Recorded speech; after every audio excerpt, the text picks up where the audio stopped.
Bonjour à tous et merci de me retrouver dans ce nouveau module. Nous allons aborder aujourd'hui ensemble la prospection téléphonique, la chasse.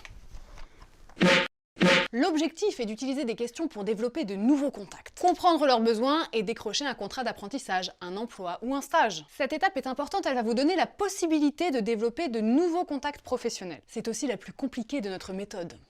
Plusieurs erreurs peuvent être commises et mettre à mal vos objectifs. Je vous rappelle que l'objectif de cette étape est de repartir après notre appel téléphonique avec un contact qualifié et le droit de le rappeler. Et n'oubliez pas, cette étape peut également se faire directement sur le terrain. Bonjour, je cherche un job. Mais ça, on le voit plus précisément dans un autre module. Toute conversation commence par une présentation, n'est-ce pas? Oui, je sais, mais certains ont tendance à oublier de s'identifier. Grave erreur. Et regardez, ce n'est pas la seule. Oui, bonjour monsieur, je m'appelle Agnès, je voudrais être apprentie en licence pro comptabilité et... Désolé, on prend pas d'apprenti. Surtout, ne parlez pas pour l'instant d'apprentissage, de stage, de CFA, d'école. D'autres avant vous les ont tellement harcelés que ces mots sont devenus des repoussoirs. 6 à l'école, 6 au stage. Je vous propose de commencer votre présentation comme ça.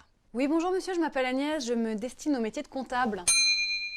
Faites dans la simplicité en commençant par dire bonjour. Votre prénom, nom, diplôme et le métier ou la formation que vous préparez, c'est tout. Posez ensuite vos questions, mais attention, pas comme cela. Je me destine au métier de comptable et je voudrais savoir si vous avez un peu de temps à m'accorder pour répondre à quelques questions. Non, désolé, mademoiselle. Bah oui, c'était couru d'avance, hein. Il faut surtout éviter les phrases parasites qui vont vous faire perdre du temps et qui risquent de vous mettre en difficulté. Par exemple, j'ai des questions à vous poser, mais est-ce que vous êtes disponible? Vous avez du temps à m'accorder? Non. Il faut rentrer dans le vif du sujet. Je me destine au métier de comptable et je voudrais savoir... Voilà, et là vous posez directement votre question. Vous allez me dire, t'es bien sympa, mais la personne qui décroche, c'est pas la personne qui nous intéresse. C'est vrai, c'est soit la secrétaire, la standardiste, l'assistante. Et vous?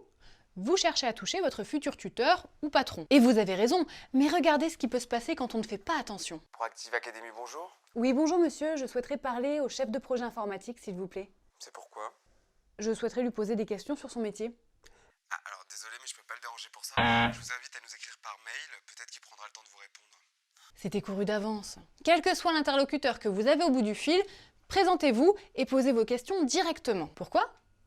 La secrétaire n'a pas les compétences pour répondre à vos questions. Elle transférera donc votre appel vers quelqu'un qui aura ces compétences. Par exemple... Proactive Academy, bonjour. Oui, bonjour monsieur, je m'appelle Agnès et je m'intéresse au métier d'ingénieur d'affaires.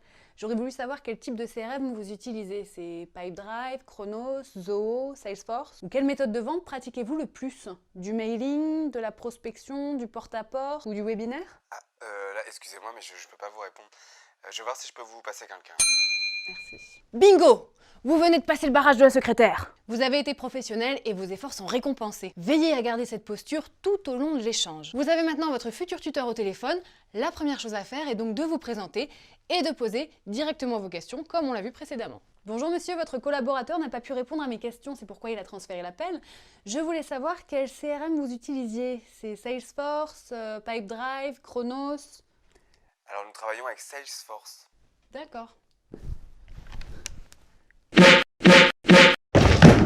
Je l'ai eu. Dès votre premier appel, le professionnel répond à votre question. C'est super! Mais il va falloir poursuivre et avoir de la répartie pour sécuriser votre échange. Et attention à ne pas reprendre vos mauvaises habitudes. Super, merci pour votre réponse. Sinon, vous seriez pas à la recherche d'apprentis par hasard? Allô?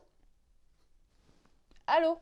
Bah oui, là, vous démontrez à l'entreprise que vous n'étiez pas honnête dans votre démarche. La sincérité, ça vous parle? La technique qu'on vous propose est de recueillir les besoins de l'entreprise, lui apporter une solution et ainsi décrocher un contrat. Alors, un peu de patience. Une fois que l'opérationnel a répondu à votre question, posez-lui 3 à 4 autres questions en fonction de la perception que vous avez de l'échange et du temps qu'il peut vous accorder. Et une fois toutes vos questions posées, vous pouvez prendre congé. Prenez l'initiative de clôturer l'appel. Habituellement, le professionnel dirige la conversation avec un candidat. Regardez depuis le début de ce module, vous êtes aux commandes et vous devez le rester jusqu'au bout. Même si votre interlocuteur est emballé par la conversation, montrez-lui que vous prenez en compte ses contraintes de temps. Eh bien merci pour vos réponses, j'imagine que vous êtes très occupé aussi, je vais pas vous prendre plus de temps. Mais attention, il ne faut pas raccrocher comme ça.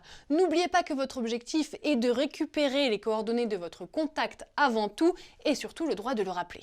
Eh bien merci pour vos réponses, j'imagine que vous êtes très occupé aussi, je vais pas vous prendre plus de temps. En revanche, ce secteur et votre métier plus particulièrement m'intéressent beaucoup. Aussi, puis-je me permettre de vous rappeler si j'ai d'autres questions? Et s'il vous dit oui, il n'y a pas de raison qu'il vous dise non a priori, n'oubliez pas de lui demander son nom et sa ligne directe. Et surtout, remerciez-le pour le temps accordé et proposez-lui de rester en contact avec vous. Eh bien merci encore pour le temps que vous avez bien voulu m'accorder.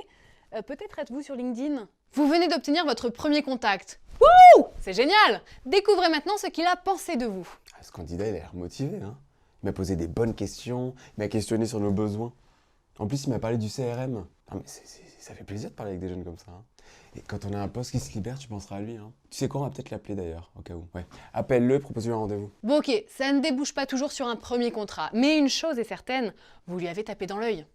Et ça c'est cool. Avant de se quitter, une chose importante. Grâce à vos questions, le professionnel vous a donné plein d'infos. Et ça, c'est très important pour la suite. Je vous explique pourquoi dans les prochains modules, mais en attendant, il faut bien que vous les notiez quelque part. Où ça? Eh bien dans votre tableau de bord évidemment. On évite la feuille volante qui se perd à coup sûr.